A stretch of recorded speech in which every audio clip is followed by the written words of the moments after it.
Olá, começando aqui mais um episódio do nosso podcast Caminhos de Odé, sabedoria ancestral para questões do cotidiano, e é isso que a gente faz, discutir o nosso cotidiano, discutir nosso dia a dia, nossos tópicos, nossos anseios, nossas questões positivas também, por que não? E hoje temos aqui uma convidada que eu não saberia nem descrever a honra que é tê-la aqui no nosso bate-papo, na nossa rede, no nosso canal de expressão. Eu vou ler aqui um pouquinho do currículo, do histórico dessa pessoa, para vocês terem noção da dimensão de quem é que está aqui hoje comigo. Ela é deputada estadual pelo PSOL, é ex-vereadora de Aracaju pelo mesmo partido, com o detalhe de que no pleito de 2020 ela foi a parlamentar mais votada aqui na capital sergipana. Nas duas ocasiões, foi a primeira mulher trans a assumir uma vaga, né, um posto legislativo, tanto na Câmara Municipal de Aracaju, como na Assembleia Legislativa aqui do Estado.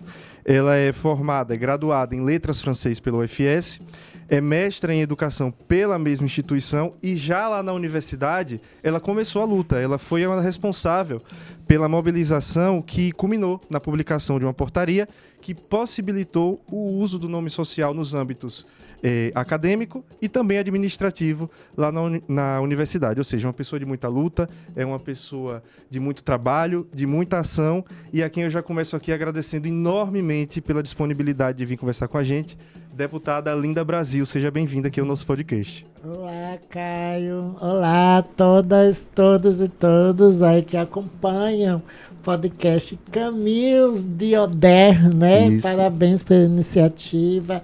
Agradecer o convite de estar aqui conversando um pouco, né, sobre as nossas iniciativas, nossos projetos e também sobre a nossa atuação política e a nossa visão da espiritualidade e essa nossa tentativa que deu certo, né, quando a gente protocolou um projeto que hoje já é lei, né, de combater o racismo religioso, né? Então, fico muito feliz de contribuir com essa pauta que é tão importante para a nossa sociedade. Com toda certeza. E eu já começo perguntando por isso. Religiosidade. Relação de Linda Brasil com a religiosidade, que é uma religião, eu diria, na minha visão, interessante, porque você é uma pessoa que se diz cristã e abraçou, sem preconceitos, abraçou sem restrições, a causa dos povos de terreiro. Então, como é que se processa na sua vida essa relação com religiosidade? Sim, bom, eu sou de uma família católica, né? Eu nasci da minha mãe muito devota, principalmente de Nossa Senhora, né? Nossa Senhora do Carmo. Minha mãe, o nome dela é Maria do Carmo. E por isso, dentro, né, eu desde pequeno já sentia algo que não me sentia representada, principalmente por causa desse religiosismo castrador, né, que muitas das vezes me violentava, né, porque desde pequena eu já demonstrava não ser adaptadas a essas imposições, já questionava essas imposições de gênero que ocorrem. E por isso a gente acaba sofrendo muitas violências e muitas delas, a base é o religiosismo, né? É o dogmatismo, é um debate moralista, né? Que faz com que nos coloquem, né? As pessoas que não se adequam aos padrões nessa condição de abominação, de aberração, de não filho e filha de Deus, como uma pecadora, né? E eu passei por vários conflitos, principalmente na minha adolescência, né? E acabou me distanciando da religiosidade. Mas eu sempre gostei de ler sobre o espiritismo, né? E eu comecei a ler alguns livros, né, de Chico Xavier, né, de Zíbia Gasparetto. Eu lembro que tinha Ninguém é de Ninguém, Nada é por um Acaso. E eu comecei a me identificar com as narrativas que eram colocadas, né? E essa visão, né, da reencarnação, né, do contato dos com a ciclos, espiritualidade, do ciclo e tal, isso me encantava muito. E eu comecei a frequentar alguns, né, centros espíritas. E na década de 90 eu comecei a assistir o programa de Benjamin Teixeira de Aguiar, que é de Salto Quântico. Conhecidíssimo. Que é transmitido até hoje, é um dos maiores, dos primeiros programas, mais antigos programas sobre espiritualidade, que até Exato. hoje tem na TV APRP, né? É o recorte da palestra dele, que é dia de domingo. E quando eu comecei a escutar Benjamin, aí eu já me sentia uma identificação, né? E nisso, no início da década de 90, eu comecei a frequentar presencialmente, porque além do programa, ele dava palestra. Na época, foi na Biblioteca Epifânio Doria, que tem um auditório lá. E eu fiquei encantada com a energia e tal. Aí aconteceu de um desencarne de um amigo meu, né, que também acompanhava ele, que era muito próximo a mim, né? Ele morreu por causa de homofobia, né? Foi uma pessoa que assassinou ele. E com o assassinato dele veio aquela necessidade de buscar uma explicação espiritual. Sim. E foi aí que eu, na época, Benjamin, ele fazia consulta espiritual, né? Ele tinha um consultório que conversava, né? Dava essa consulta, e eu fui conversar com o Benjamin em janeiro de 2001, presencial. Foi a primeira vez que eu tive esse contato. E a partir dali eu comecei a ver a espiritualidade, a frequentar diariamente, né, o Instituto Salto Quântico, que hoje é Sociedade Maria Cristo. Sim. E nesse dia, para mim foi transformador, porque eu estava em um processo de negação da minha identidade por causa dessas violações, dessas negações, essas violências, como que a gente colocou, né? sofre. E nesse dia, eu lembro que eu comecei a perder o medo de demonstrar publicamente quem realmente eu era, que estava naquele processo, né, de autoaceitação, né, e via ainda, porque a sexualidade, né, a orientação sexual ainda era aceitável, né, porque né, existia o estigma, existe estigma ainda até existe, hoje, isso. né? Não, gay, você está ali, você não está mostrando quem é, tudo bem. E a transgeneridade, até hoje, o estigma do estereótipo é muito grande.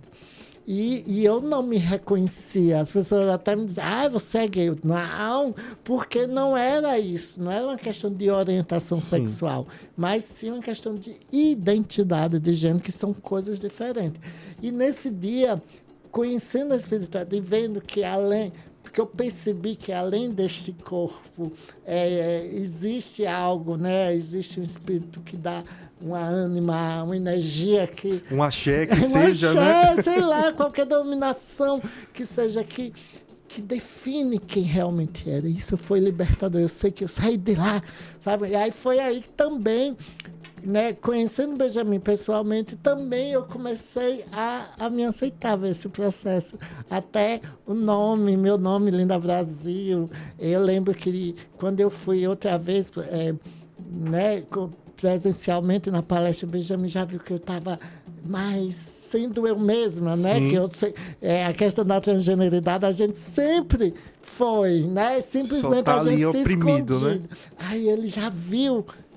A Linda Brasil, tanto ele disse, como eu poderia lhe chamar isso? Nenhuma das filas de cumprimento. Aí foi a partir daí que surgiu Linda Brasil, que surgiu a minha relação com essa espiritualidade. Não essa espiritualidade castradora, dogmática, né? Que usa os textos, trechos dos textos, interpretações, às vezes, de trechos, né? Literal, né? Para oprimir, porque outras partes eles esquecem, né? Partes que tem na Bíblia que a gente não estaria nem vivos e vivas hoje se fôssemos seguir, né? Mas quando é para oprimir, perseguir, negar direito, algumas pessoas se utilizam, que eu vejo que isso é uma perversidade. Por isso que eu digo que eu sou cristã e que não tem nada a ver com nosso Senhor Jesus Cristo. Porque na Sociedade Maria Cristo, uma das disciplinas é a gente ler o Evangelho, né, que é a parte que retrata a vida de Jesus. Sim. Que é Mateus, Marcos, João, Lucas e João, né? Que são os 4.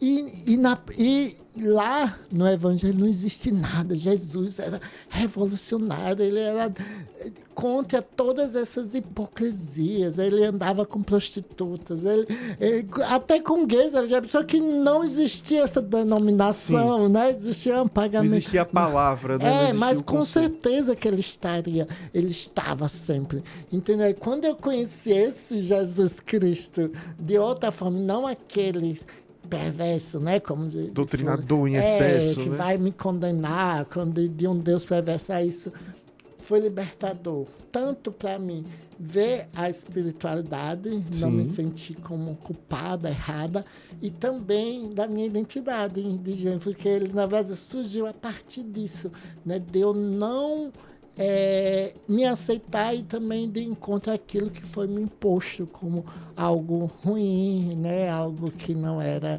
filha de Deus. Há um caminho aí, né? Não foi uma relação que surgiu. Sim. E eu percebo, na verdade eu penso que são lugares de muita opressão. As questões que têm a ver com gênero, as questões que têm a ver com religiosidade, e as religiões de matrizes africanas sofrem com muita opressão. Então, como é para você, vou chamar de você. Sim. Como é para você hoje ter condições de lutar contra isso, de ser uma voz contra essas opressões, de mobilizar até mesmo o poder público enquanto uma parlamentar, no sentido de dirimir, de reduzir essas questões todas de violências? Sim, para mim é uma responsabilidade, um desafio muito grande.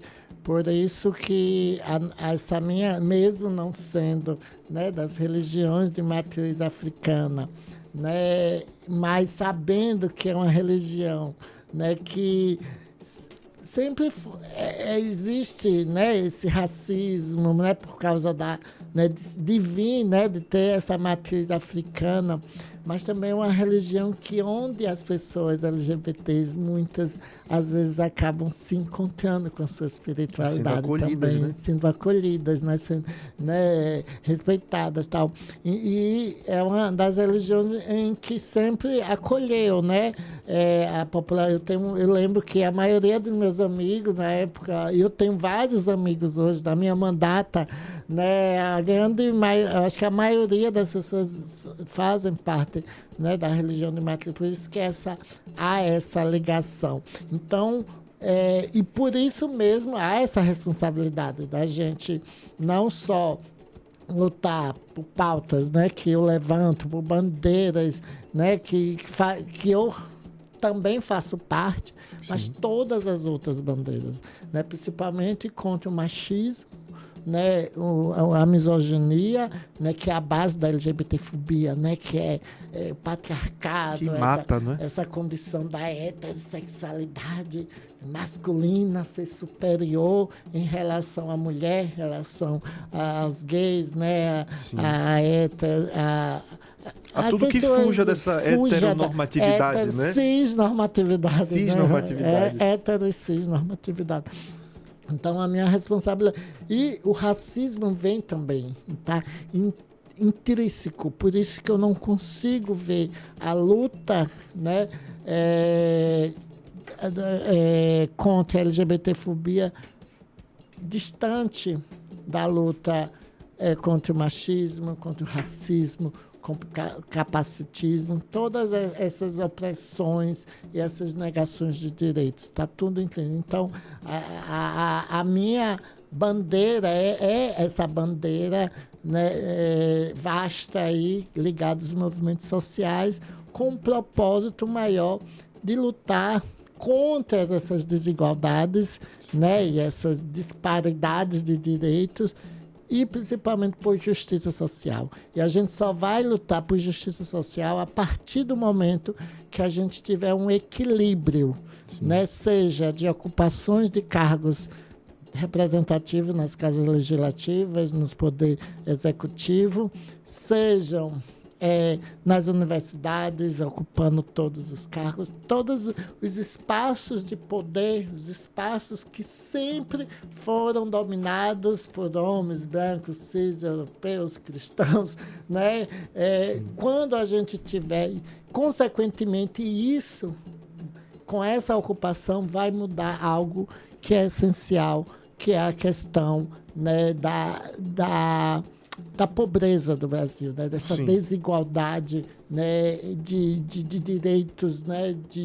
de ocupar em tantos âmbitos, né? os direitos sociais, né?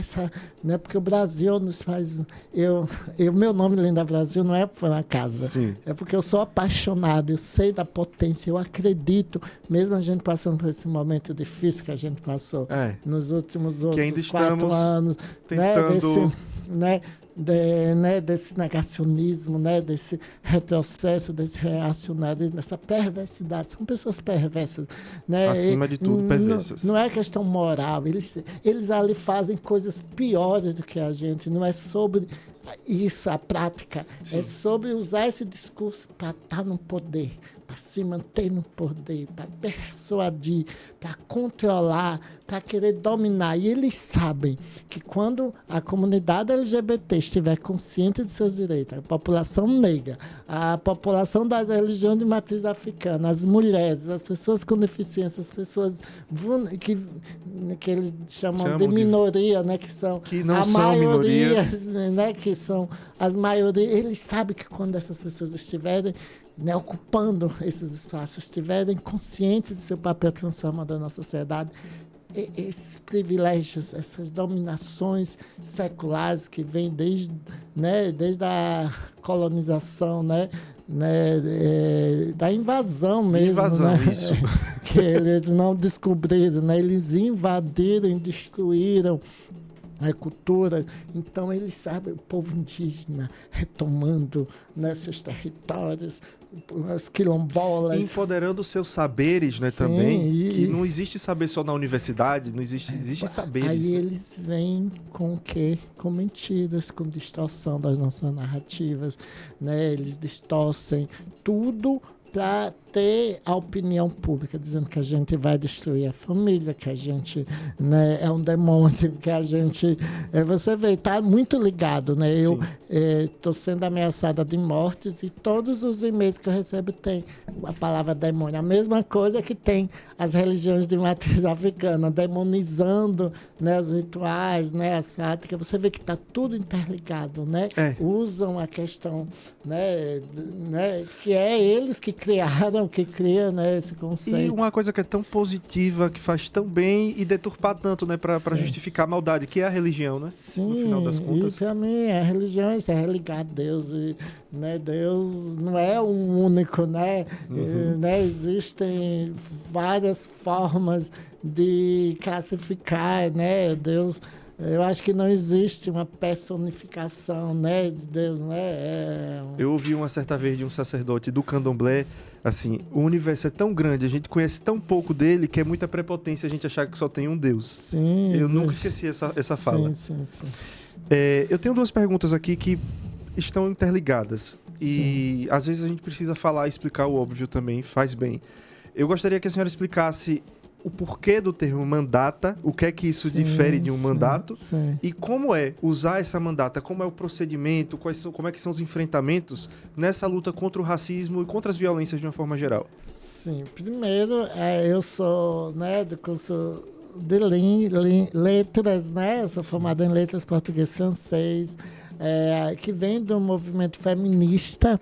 E o movimento feminista tem essa coisa de questionar certas institucionalidades que foram construídas, que foram alicerçadas com o olhar do homem hétero, cis, branco, cristão, que sempre dominou e sempre criou o que é ser política, né? O que é uma atuação política. E o termo, eu acho que a linguagem tem uma força muito grande, né, de questionar. Né? Por isso, não é porque a gente quer destruir. Disseram que eu quero destruir a gramática porque não existe mandato. E tem, mandato vem do verbo mandatar, né? Mas é uma questão mesmo de, olha, a gente está ocupando a política institucional, mas não é mais um desses mandatos hegemônicos que sempre ocuparam. Não é uma ocupação política tradicional. Sim. É com a perspectiva e um olhar das mulheres, das LGBTs, né? Trazendo uma prática e uma atuação política diferenciada dessas práticas que faz e que fez e que faz até hoje as pessoas desacreditarem. Eu lembro que, para mim, Caio, uma das coisas que me deixou mais impressionada na época mesmo, até de continuar, porque eu fui candidata em 2016, como vereadora não fui eleita, mas bem votada, em 2020. E nesse processo, eu tinha mesmo receio, porque antes de eu entrar na universidade, que foi aí que eu comecei a ter essa minha consciência, eu tinha ojeriza política.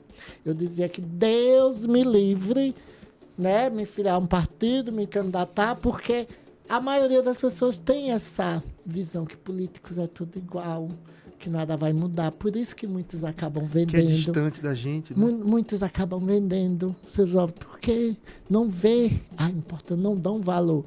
Aí, já que não tem valor, que nunca vai mudar, aí acaba até vendendo. Claro que não é uma coisa certa, é um crime. É tanto que quando as pessoas vinham me perguntar, eu disse, epa, eu não sou criminosa, não. E você é criminoso, é para vender, porque quem compra e quem vende são criminosos. Não. E uma das coisas que eu chamava a atenção é que as pessoas... não vou votar. Eu fazendo campanha, entregando meus panfletos, né? Que eu nunca também cheguei a pedir um voto. Vota em mim, que eu vou fazer isso. Eu disse, não, aqui estão minhas propostas, meus panfletos. Me avalie, né, como a minha história política e vote consciente, seja em mim ou em outro candidato. Eu lembro que eu estava no Santa Maria, numa esquina, vi uma senhora, duas senhoras assim, aí fui entregar. Não quero saber não, que não sei o quê. Se vocês, na época da eleição, vocês tudo aparece, não, tudo é a mesma coisa, é tudo igual, vocês são tudo igual. Eu sempre usei a política para desconstruir naquela coisa. Sim. Né? E eu disse, tudo igual, mulher. Onde foi que você viu a travesti vereadora? Aí ela, você não é mulher, não. Eu disse, sou uma mulher, só que eu sou uma mulher travesti, uma mulher... Ela é mesmo, não é, não sei o quê. Aí ela desconstruiu aquilo, né? Sim. A irreverência, o amor. E ela até pegou, me dê mais que eu vou levar para minhas amigas, não sei o quê, que ele conhecia, que massa. E isso... O coletivo, né? Exato, né? E as pessoas começaram a ver ali que era uma pessoa, né? Que não era aquela... Né, que vai num palanque, que criam discursos já ali tudo programado. Vou fazer isso, sabe? Viver que viu. E eu acho que foi isso e é isso que fez com que eu tivesse continuado, né? Porque eu não fui eleito em 2016, 2018, mas já bem voltado. Em 2020, eu acabei sendo eleita a primeira vereadora, como você narrou. E a mais bem votada. Isso para mim não foi o fato de ser a mais, não. De dizer que, na minha mensagem está chegando, sabe? Que as pessoas estão abertas à diversidade, né? A diferença, isso aí para mim é algo que me dá força e motivação assim, de continuar. E no dia a dia de parlamentar, em todas as pautas, em todas as ações, como é que essa visão, como é que essa atitude se coloca lá dentro? Quais são os desafios, os percalços? Como é que é a aceitação? Sim, eu pensei que ia ser mais babado, né? Mas quando a gente chegando, né? Das duas vezes voltando, sendo a mais bem votada numa capital, isso já diz muito. Né? Mas eu pensei que eu ia sofrer mais, como a gente vê nacionalmente, né? Várias pessoas sofrendo transfobia direto. No próprio Congresso, né? Sim, em discussões. vários, né? Jean Willis mesmo, lembra? Sim. Jean Willis sofreu de perseguição, de deslegitimação e tal. no meu caso, não sei o porquê, não sei se foi fato de chegar lá, né? A gente chegou lá, né, com a bandeira, uma multidão saindo lá do gabinete, da nossa gabineta, né, que é o nosso local de trabalho, né, com a caminhada, né, com várias pessoas caminhando pelas ruas, todo mundo, e sendo a mais bem voltada a isso, de uma certa forma, poder ter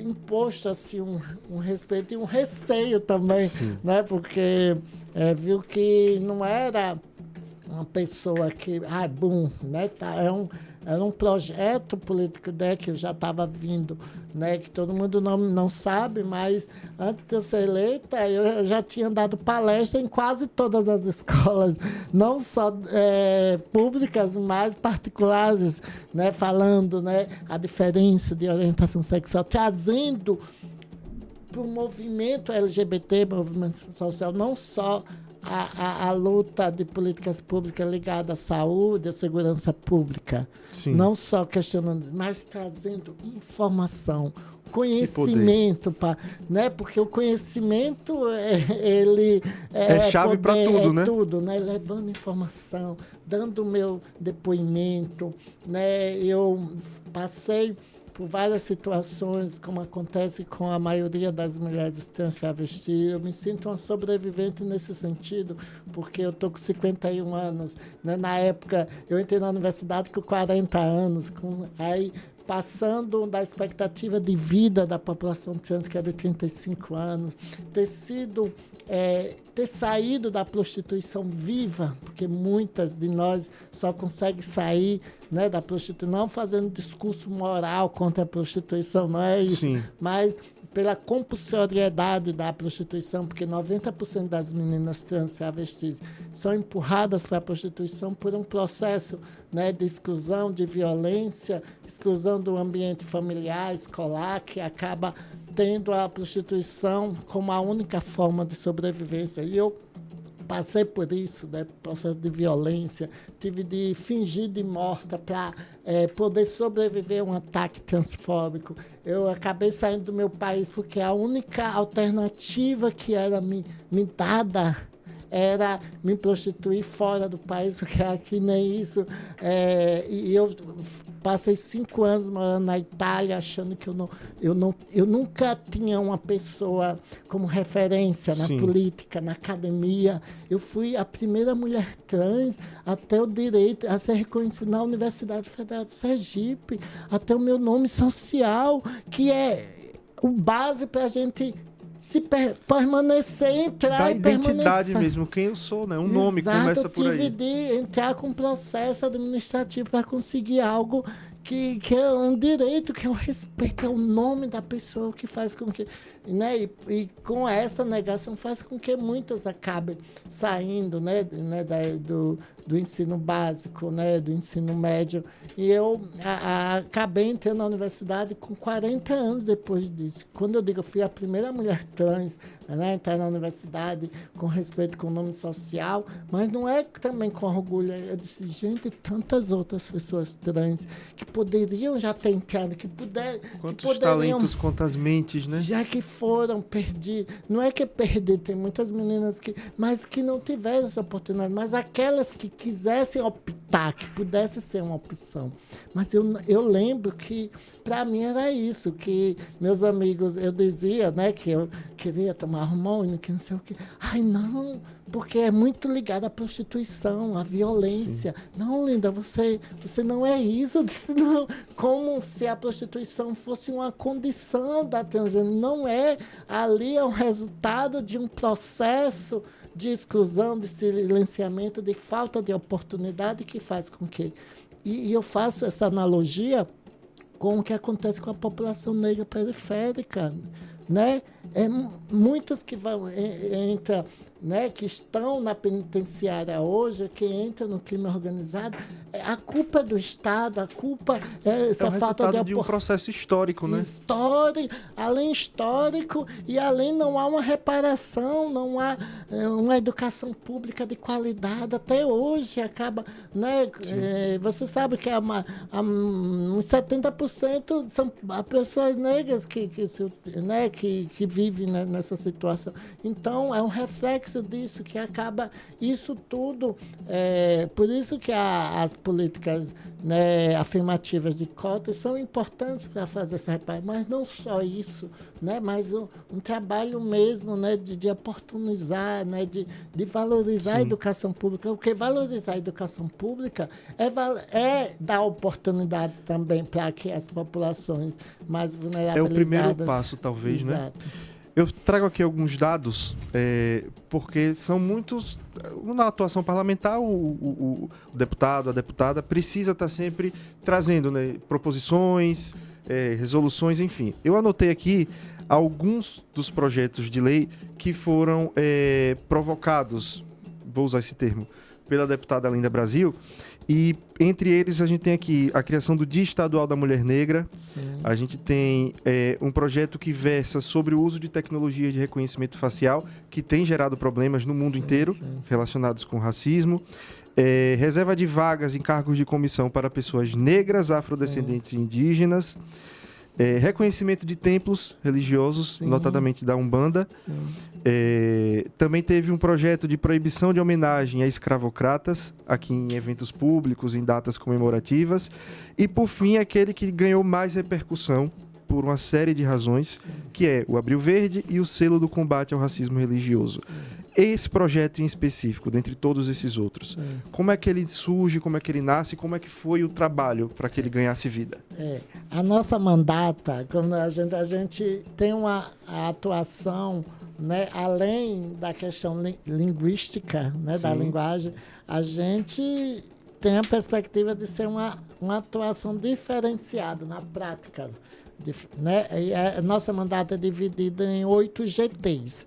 São grupos de trabalhos, né? Cada GT trabalha com um público específico, né? Para dar conta às demandas da população, que seja da educação, seja da saúde, assistência social, socioambiental, né? Trabalha com a questão do meio ambiente, mas trazendo as questões sociais das comunidades tradicionais, né? Que tem um trabalho muito importante aí de combate, né? À devastação do meio ambiente. Temos o GT de cultura, o jurídico, né, a comunicação, que a gente faz um trabalho não só de divulgar a minha atuação política, mas também de conscientização, de informação, né, de participar, de usar nossos meios de comunicação, né, as redes sociais para levar, né, conscientização e informação para a população.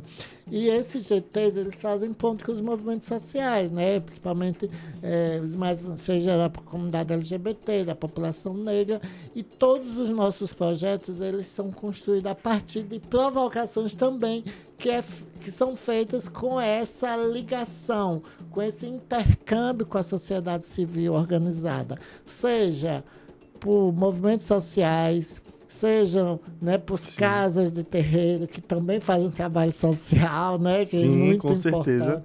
Seja pelos sindicatos, sejam pessoas individualmente que nos procuram. Eu lembro que o projeto nosso sobre fibromialgia foi uma menina de General Mainá, que tem fibromialgia, que viu nas redes sociais um projeto em outro estado, ela imprimiu, foi lá, relatou o problema dela, e a partir disso a gente pegou esse projeto que ela enviou ao nosso setor jurídico, a gente readequou para a realidade de Sergipe e acabamos protocolando e sendo aprovado e a partir disso o movimento de pessoas com fibromialgia, eu nunca imaginei que existiam tantas pessoas que sofrem, que é uma doença também, né, invisibilizada, tal. Isso no termo da questão de saúde.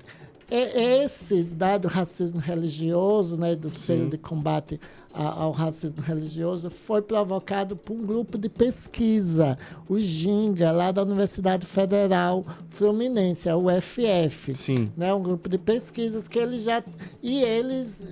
mandaram mensagem e a gente acabou realizando uma audiência pública para apresentar o projeto. Aí vieram lá de São Paulo, ou do Rio de Janeiro, né, alguns representantes, né, desse um grupo bem conhecido. Grupo, e apresentaram o projeto. A gente fez audiência, dialogou com os movimentos, né, das casas de terreiro, para também ver alguma sugestão, porque a gente tem esse respeito, né, com a população, né? A gente nunca protocolei nada sem primeiro passar todos os projetos que chegam, a gente manda, né, para os sindicatos ou para os movimentos sociais para dar uma avaliação, né? Porque essa perspectiva de ser uma mandata coletiva, participativa, né? E a gente conseguiu, né, protocolar, fizemos essa audiência, protocolou e acabou indo para a pauta e sendo votado. Teve, na dia da votação, né, um deputado questionou o termo, aí a gente, para não reprovar, porque eles distorcem, né, as pessoas não conseguem saber a diferença de intolerância religiosa para o racismo religioso, que é específico para as religiões de matriz africana por causa da origem, né, da África, que provoca... Da escravidão e tudo mais. Sim, né, todos esses estigmas que tem, né, que hoje, infelizmente, até hoje sofre. Mas aí a gente, para não mobilização, porque a política também tem de ter esse toque, a gente acabou mantendo o termo racismo religioso e incluímos intolerância religiosa. O projeto, a princípio, era focado só no racismo religioso, mas aí conseguimos aprovar e levar esse debate, né? E para mim foi muito, muito, muito importante, né, a aprovação, não só para a gente, que esse projeto tem o intuito, né, de levar a conscientização, né, que as instituições públicas e privadas do Estado possam desenvolver ações de conscientização dentro, né, dessas instituições, que seriam departamentos, que seriam secretarias, poderiam ser empresas privadas e tal. E essas pessoas que desenvolvem essas ações receberão um selo, né? Esse selo de combate ao racismo dentro das instituições do nosso reconhecimento Estado. público, Reconhecimento, né? Sim. Obviamente que um projeto como esse sendo aprovado, por mais que ele tenha que ceder em alguma parte ali pelo jogo parlamentar, legislativo, ele é um avanço enorme, né? Se a gente considerar a nossa história. Porque lá no Rio de Janeiro, onde ele foi construído, ele foi aprovado, mas não com o termo nem dessa condição. Foi aprovado só como intolerância religiosa. O racismo não entrou no debate. O único estado que a gente conseguiu foi aqui em Sergipe em manter, né?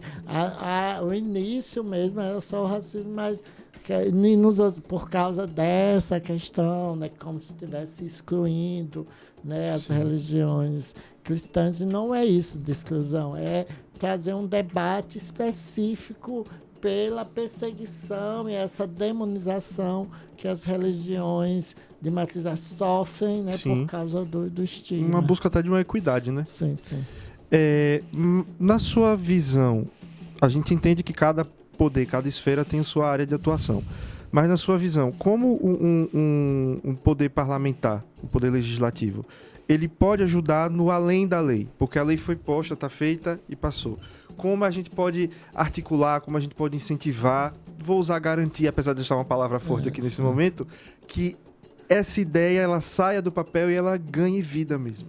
Sim, é isso. É através da mobilização, né? Porque eu sempre, né, nesses 2 anos que eu passei como vereador e agora nesse 1 ano e meio que eu estou como deputada,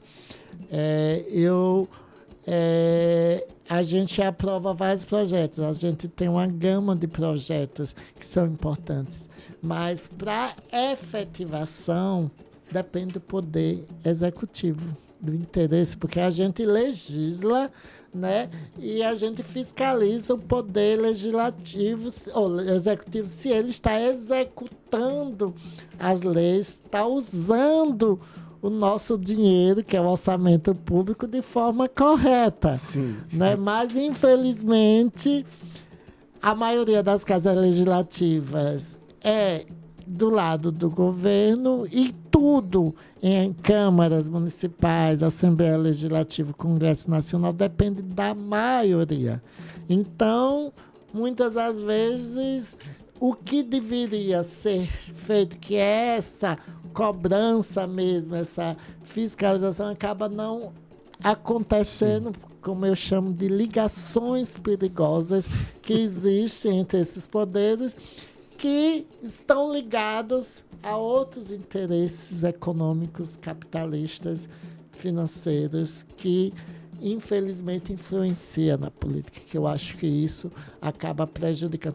Tudo bem que a gente precisa incentivar os empresários e tudo, mas não é incentivar, apoiar em detrimento dos interesses do povo, principalmente da população que mais precisa. Por isso que eu sou a favor de concurso público, a favor do fortalecimento dos serviços públicos, não da privatização, como esse governo está aí querendo privatizar a DESO, que é uma das empresas tão importantes, que não investe na gestão técnica, mas sim gestão política sem conhecimento, né, da estrutura, né, de uma empresa tão importante.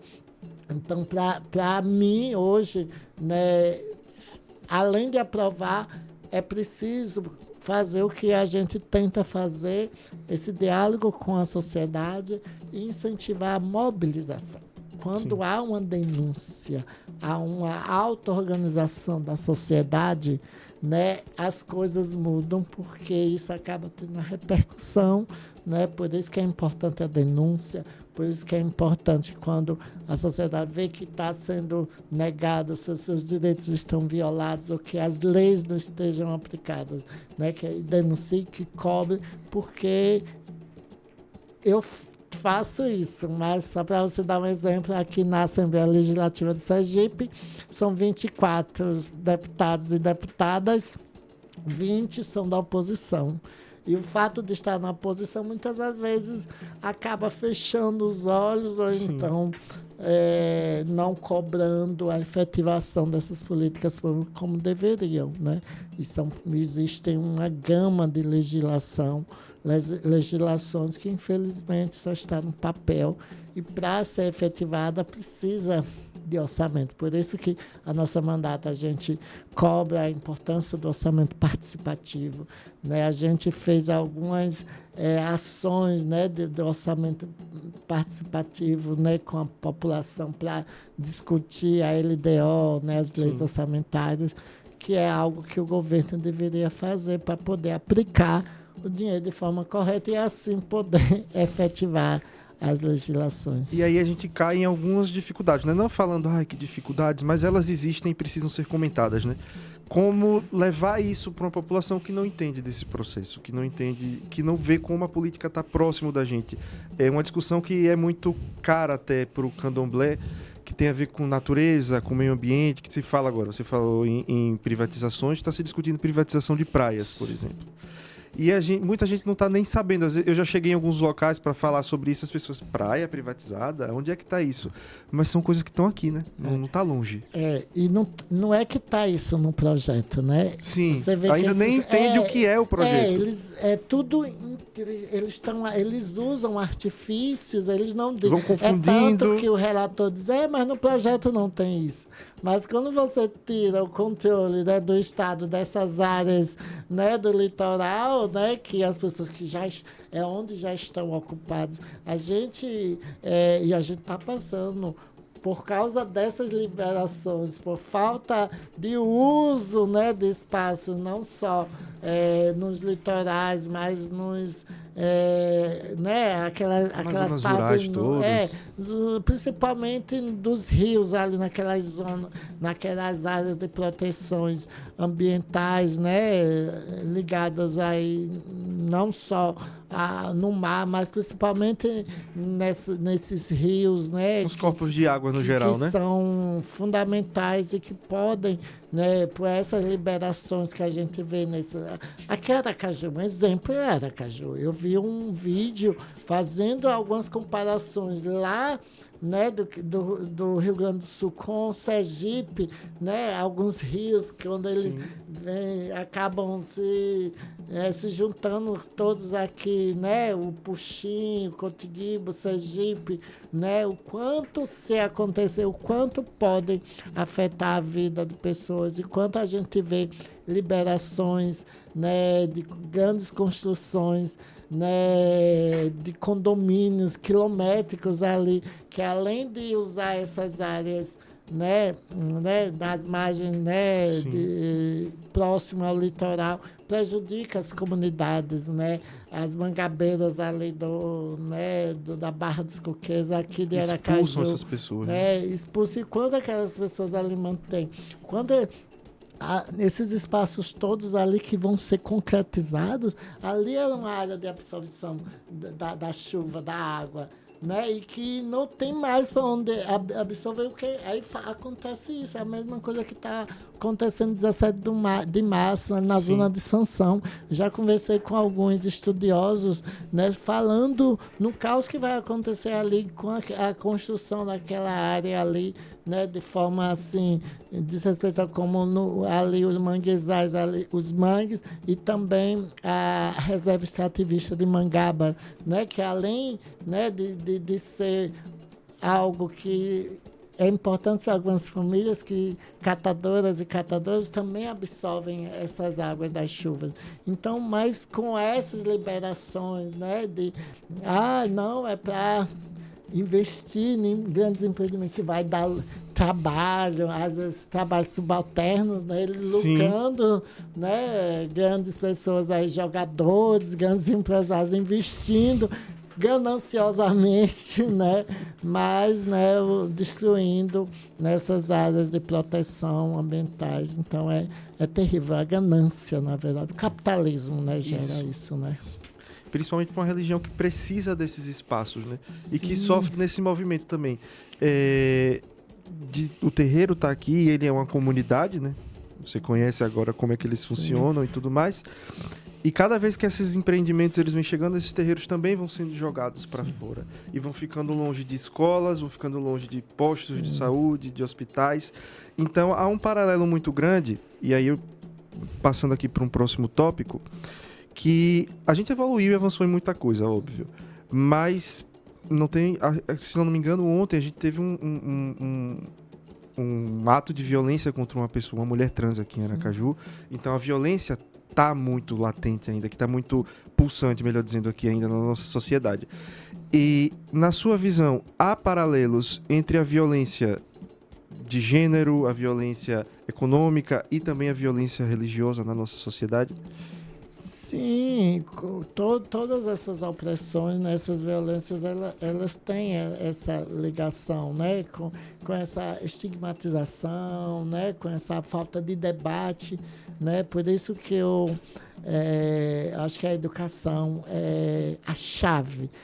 A gente pode ter política pública, né, Lei Maria da Penha, mas a gente tem de ir na base, né?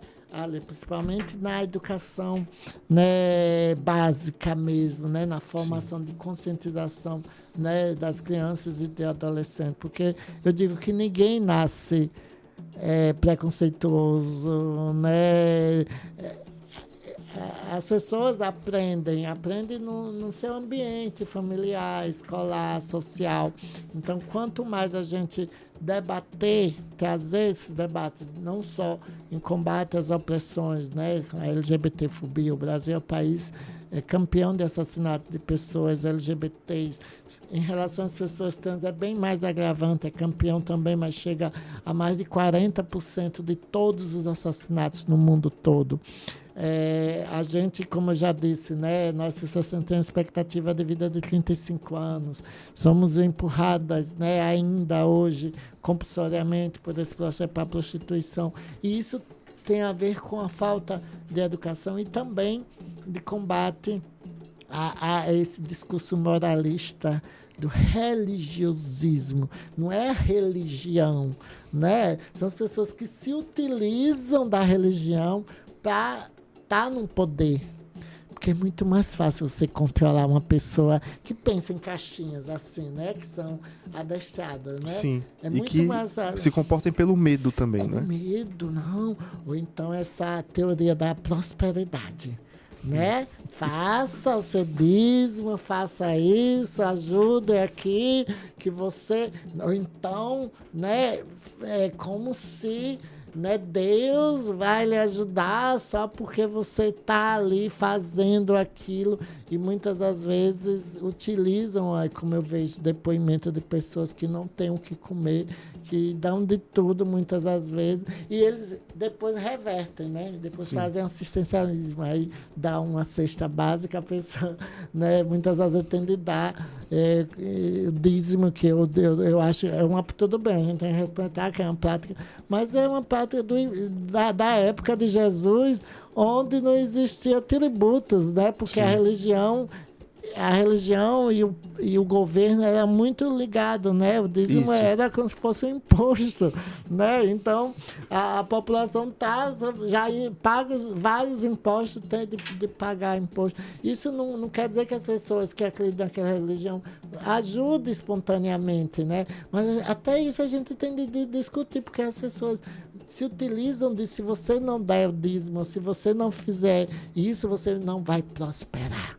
Né? Sim. É essa questão do medo mesmo. Não é né? nem pela manutenção de um templo, de uma comunidade, não é pelo medo. Pelo medo que você só vai conseguir isso se...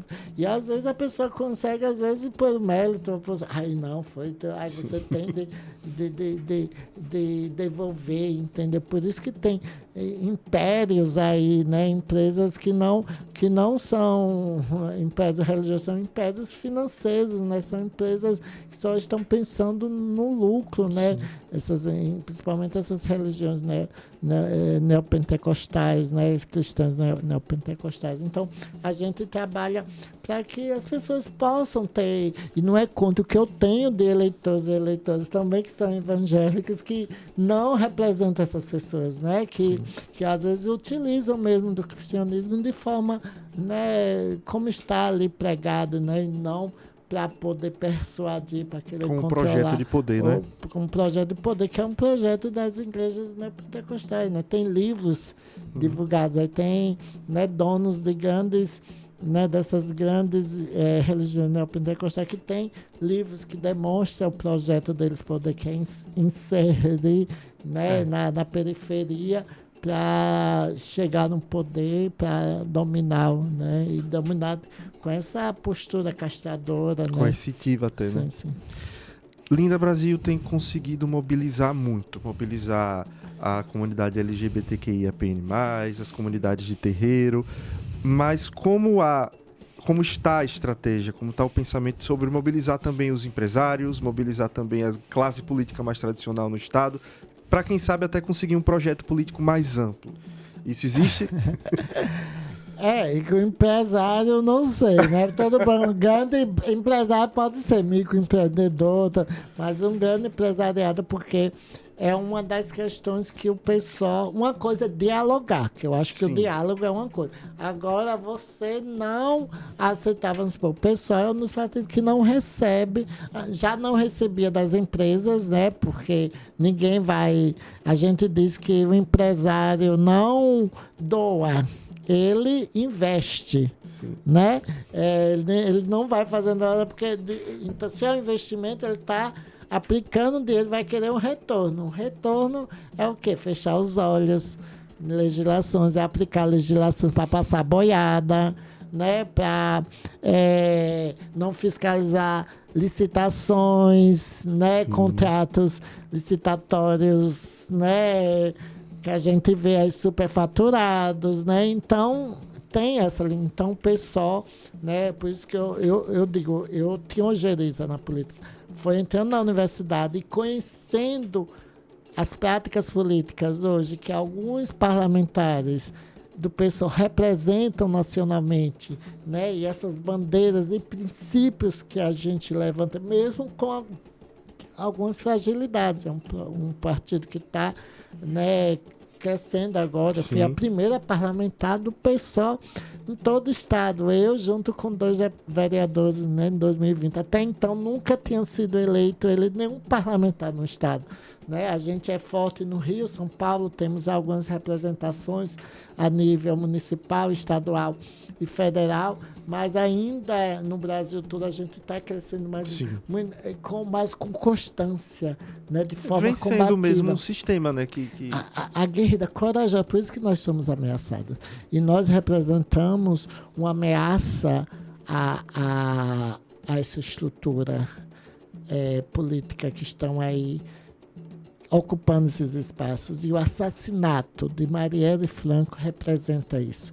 Para mim, hoje, quando eu estou desanimada, triste, eu penso, né, no assassinato de Marielle, que foi uma tentativa de nos silenciar. Não só ela, né, silenciar ela, porque ela ameaçava, era uma pessoa que estava ali combativa, né? Aguerrida, denunciando certas práticas políticas, né, principalmente. E lá tem, né, esse adicional que a milícia lá é muito forte, né, envolvida na política, tanto que os 2 mandantes, né, são parlamentares e são ligados à milícia, né, não tem a milícia ligada, né, à questão né, mais ali da polícia, né, de controle, mas a milícia de territórios mesmo, né, de ocupação de território. E ela, por ela fazer parte, né, por vários anos da Comissão de Direitos Humanos, junto com o ex-deputado estadual lá do Rio de Janeiro, que hoje é o ministro do Turismo, Marcelo Freixo, ela tem uma atuação muito de denunciar essas práticas, e ela foi assassinada. E Marielle Franco, como Jean Willis, né, que acabou tendo que sair do abdicado porque ele foi eleito deputado federal, ele teve de abdicar, né, do seu mandato, ter sido sair do país porque ele estava sendo ameaçado de morte, porque ele, né, essa política, essa prática política ameaça essas estruturas, ameaça esses privilégios de que pessoas que sempre se utilizaram da política não por bem social, por bem comum, né, por bem da sociedade, mas sim para se beneficiar ou então beneficiar esses empresários que então mais uma coisa dialogar para a gente ver, né, os projetos de consciente, porque, né, de ver condições trabalhistas nesse sentido, respeito às leis nesse sentido. Então, e eu sou lá na instituição, lá na Alese, e como na Câmara sempre tive, para mim, o debate fundamental, né? E o parlamento vem disso, né? De parlar, né? Do latim. Parlamento vem de parlar, de falar, dialogar. Mas a essência foi dissolvida. Não existe, se você for avaliar uma semana lá as sessões do parlamento, que tem um pequeno e grande expediente, as falas do pequeno e grande expediente, que é praticamente a nossa função, né? Porque a votação só tem uma vez por mês. Não existe esse diálogo, essa discussão, que são tão importantes para a gente poder. Olha, aqui está uma situação, aqui está a denúncia do povo, vamos discutir e chegar, né, chegar em uma conclusão de qual medida a gente vai, né, seja... Né? Mas não existe isso, e isso me deixa um pouco triste, mas ao mesmo tempo eu me fico otimista de que só o fato da gente estar lá provocando, denunciando, e para mim o que mais me move estar na política é poder ser inspiração, motivação para outras pessoas, né? De poder devolver essa esperança, mas não é uma esperança passiva do verbo esperar, mas do verbo esperançar, né? Que é ser otimista com ação, né, com determinação, de forma corajosa, combativa. E é isso que me move estar na política, é isso que me faz estar na política, mesmo, né, sendo ameaçada, mesmo às vezes me sentindo sozinha, impotente, sim, mas eu sinto que aos pouquinhos a gente está formando essas redes, né, como aconteceu com Marielle Franco. Nessa cidade de Marielle Franco, né, surgiram várias sementes, né, que estão brotando, né, que brotaram, né, tanto que as assessoras, várias outras mulheres negras, né, com essa postura aqui de Marielle, estão ocupando, né, a política institucional, estão provocando. Se empoderando muito, né? Sim, sim. A gente começou falando sobre sua relação com a religião e com a espiritualidade. Como você pensa a ligação entre religião e Estado, religião e política? Assim, infelizmente, essa relação que tinha, né, desde da época de Jesus, né, da época mesmo, né, da construção, né, dessa nova sociedade, né, dos direitos, da institucionalização, né, dos direitos, que sempre teve essa ligação. Claro que não é deixar de existir, é que as pessoas não se utilizem da sua visão dogmática, da sua visão ali que ela tem, para querer perseguir. Né? Eu fiz uma crítica à bancada da Bíblia, não é crítica na Bíblia, aí os pastores disseram que eu estava, né, criticando todo mundo, todos os cristãos que usam a Bíblia. Não, pessoas que se utilizam, né, então são parlamentares que se utilizam desse discurso dogmático, né, ali moralista, que através, né, do uso literal da Bíblia para poder negar direitos, né, à população LGBT. Né? Nós não temos nenhum projeto, nenhuma política pública que sejam conquistadas no Congresso Nacional por causa disso, né? Sim. Que usa nosso corpo, a nossa vida como a moeda, né? Como lobby, né? Para poder barganhar, né? Sim. Ah, não, se vocês tirarem, entendeu? Porque eles sabem, né? Quando mais a gente tiver mais direito, mais ocupação, essas práticas que tem uma base que é a mentira, a fake news, a hipocrisia social. E ele sabe que nós, LGBTs, principalmente conscientes, empoderados, não só nós, né? As pessoas negras, a população LGBT, todo mundo tem essa consciência. Todas essas pessoas que foram jogadas para fora dos debates, né? Sim, tiver, como eu disse no início, né? Tiverem essas posturas, né, dogmáticas, né, moralistas, estão sendo ameaçadas. Então, com certeza, eles estão com medo, né, de perder, né, seus privilégios, de perder o poder, porque eles não estão com poder. O poder é algo que eu fico muito preocupada, porque o poder é sedutor, né? Sim.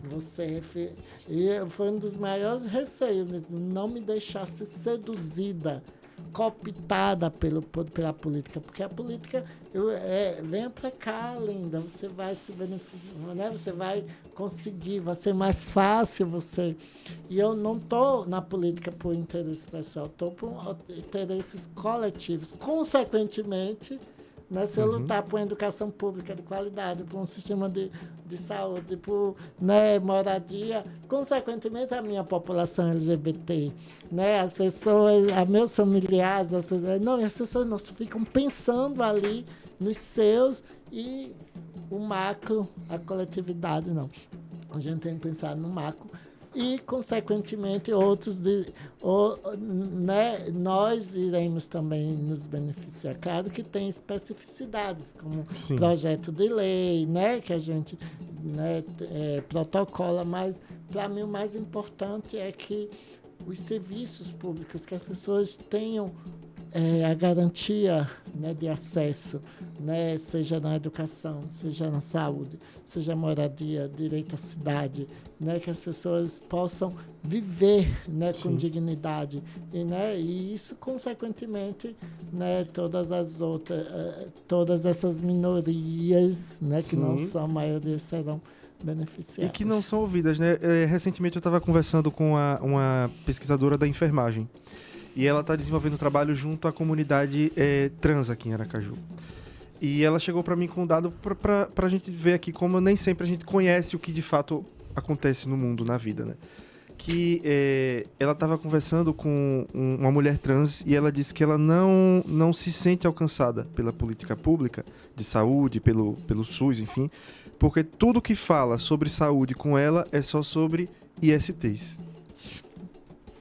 E isso é uma virada de chave, porque às vezes é uma realidade que quem está na universidade, quem está em casa, que não tem contato com a população de terreiro, que não tem contato com a população trans, não sabe que isso acontece. Então, a importância de a gente ter uma mandata, de ter uma parlamentar, de ter um professor, quem quer que seja, à frente disso, disseminando isso em espaços de poder, né? Eu acho isso de uma força sem tamanho. Sim, por isso que eu trago, né? Antigamente as nossas batalhas só isso, porque infelizmente, né, nós desde a década de 80, né, o estigma, né, da peste gay, então toda a população LGBT ficou estigmatizada. A busca era para sobrevivência, né? Então a política pública era só ligada à questão, né, de IST/AIDS, né? E hoje são outras coisas. A gente tem acesso a casamento, acesso à discussão, a diferença de orientação sexual, que tem a ver com desejo, com o outro, que é totalmente diferente da identidade de gênero. A orientação sexual tem a ver com desejo, né? A heterossexualidade, como as pessoas se relacionam, a hétero, né? Que pessoas de gênero diferente, a homo, a bissexualidade, que também é marginalizada, que são as pessoas maravilhosas que têm a possibilidade de se relacionar tanto com homens, com mulheres, né? Pansexuais, né? Que independe, né? Dessa binariedade, né? Por pessoas, né? Que se relacionam por pessoas. E a assexualidade, que são aquelas pessoas que também sofrem estigma, né? Que aquelas pessoas que não têm o desejo, né, de se relacionar sexualmente, mas que são cobradas, né? Cadê? Já casou? Cadê o namorado e tal? São pessoas que... Isso tem a ver sempre com sexualidade, com o outro. E a orientação sexual tem a ver comigo, como eu me sinto, como eu me percebo, como eu quero me expressar a minha identidade a partir dos padrões de gênero na sociedade masculina. São coisas totalmente diferentes. E, para mim, né, levar esse debate para a sociedade, as pessoas, é por isso que consegue respeitar. Porque uma pessoa trans, o nome social, o pronome, porque são coisas diferentes, não é a mesma coisa. Aí o outro dizendo, mas eu tenho um amigo gay que não se incomoda de ser chamado. Cara, ele é gay. As pessoas até um pouco tempo atrás achavam que gay só era uma identidade afeminada, né? Que por ser afeminado, não, ele pode ser um gay afeminado, mas a identidade dele é masculina, né? E pessoas trans têm a ver como a pessoa se identifica a partir dos padrões de gênero. E se uma pessoa se apresenta com característica da binaridade masculina ou feminina, né? Você não tem de respeitar como a pessoa se apresenta. Isso é o básico, né? Isso independe do que eu penso, do que eu acho certo ou errado. A gente não quer essa aceitação, a gente quer o respeito, né? Isso é fundamental para a gente poder, além de acessar esses espaços, a gente se manter nos espaços, seja na educação, né, seja na política, seja em qualquer outro espaço. E eu lhe pergunto, Linda, o que é que você espera deixar como legado político para Sergipe e, por que não, para o Brasil? Eu acho que eu já deixei um pouco assim, já explícito na minha fala, que é além, né, eu digo que é um modelo de atuação política para que as pessoas possam se referenciar e se estimular também, assim, sabe, a se colocar, né, não só pessoas trans, travestis, né, como eu, LGBTs, mas de vez quando uma jovem da periferia, né, que vê a política como algo, né, que era da família. Antigamente, a política era como se fosse algo, uma monarquia, né? Era o filho do neto, sempre o filho do ainda neto. Existe hoje, né? Ainda tem algumas coisas. Mas se for uma da vocação, mas, né, da pessoa, tudo bem. Mas que não fosse algo imposto, ou então algo. Uma das coisas, Caio, que eu mais fiquei assim. Mas, eu disse, poxa, eu nunca, não sei a dimensão da minha eleição. Foi eu conversando com uma pessoa que ele faz parte de política. Ele disse que já conseguiu, porque as LGBTs, elas são babadas, né? São babadeiras. Elas têm criatividade, né? Que movimenta no interior, que faz campanha, que faz shows, que inventa e tudo. Ela disse, Linda, eu nunca achei que uma ou ainda nós poderíamos chegar, porque eu achava que eu deveria ser pedestal para que outras pessoas, que ele disse que já conseguiu fazer campanhas de eleger outras pessoas e nunca ele se percebeu como uma pessoa que poderia chegar por causa justamente do estigma, do preconceito, da descriminalização, porque não era um lugar. Às vezes era Sim. LGBT, que a gente na história do Sergipe também a gente tem vários LGBT, mas não podia se assumir.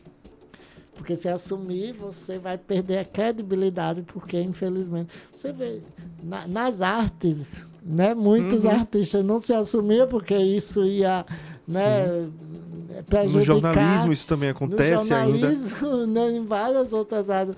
Né, e na política, não. Todo mundo podia dizer, mas não. Nunca fale, né? Nunca levanta a bandeira. Para que levantar a bandeira? Gente, a gente precisa, porque infelizmente há no Brasil algo que é a hipocrisia. E eu tento, nessa minha atuação, dizer que é possível. Qualquer pessoa, seja uma ex-prostituta como eu, seja um adolescente, qualquer pessoa que está numa situação que a política seja algo palpável, que seja algo possível. Né? E eu acho que é isso, é ressignificar, né, a política. O meu lema em 2020 foi coragem para transformar. Né? Transformar a política, não só a sociedade, mas a política institucional. E em 2022 a gente usou coragem que transforma, porque a gente já estava sentindo uma transformação da política, não só institucional, mas da visão da sociedade em relação ao que é ser uma pessoa trans travesti. Então, eu quero deixar isso, né, de que é possível, né, de que ser uma pessoa trans não é isso, que as pessoas desconstruam e que toda pessoa pode sim, né, chegar a ocupar, né, a política, seja nas casas legislativas, nas câmaras municipais, na Assembleia Legislativa, prefeita, quiçá, governadora, presidente, e a gente poder voltar a acreditar na política, né, a acreditar, porque tudo é político, né? Se a gente não acreditar, a gente não valoriza. Se a gente não valoriza, às vezes acaba fazendo o que, infelizmente, algumas pessoas fazem, vendendo seu voto. Então, eu espero, além de aprovar leis, isso é muito importante, mas é que possa contribuir, né, para as pessoas acreditarem, valorizarem seu voto e de votar consciente. Para mim, eu acho que quando isso acontecer, várias coisas vão mudar, porque se existe, né, pobreza, se existe negação de direitos, se existe tantas irregularidades, tem a ver com a questão da falta de representatividade ou a falta de pessoas comprometidas, né, com a luta a favor, né, da justiça social do nosso país e contra essas desigualdades sociais, não só entre homens e mulheres, principalmente entre pobres, ricos, né, essa diferença sempre vai, não acho que ninguém vai viver, mas, né, que essas diferenças não sejam tão agravantes. Violentas, né? Como acontece hoje no Brasil. É isso. Que potência.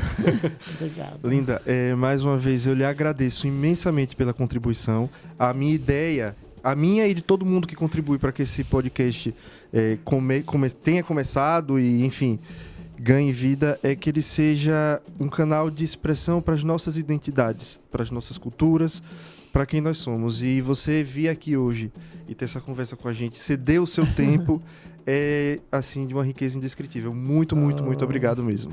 Eu que agradeço, Caio, a todas, todos e todos que estão contribuindo, né, por esse projeto, por esse podcast, Caminhos de Odé, né? Quero desejar muito axé, né, que muitas visualizações, que essas mensagens daqui possam chegar em tantos outros corações, a transformar, né, das pessoas repensarem um pouco, né? Eu acho que é sobre isso. E agradecer o convite de estar aqui, né? Eu estou aqui hoje de verde e amarela propositalmente, porque a gente veio de uma parada LGBT que a gente quer resgatar as coisas do nosso Brasil, porque a nossa bandeira não pode estar nas mãos de pessoas reacionárias, negacionistas, né? Então, viva o Brasil, viva a diversidade e viva, né, os caminhos, né, de Odé aí, muita luz, muita axé. Axé. E vai ser babado. Aí...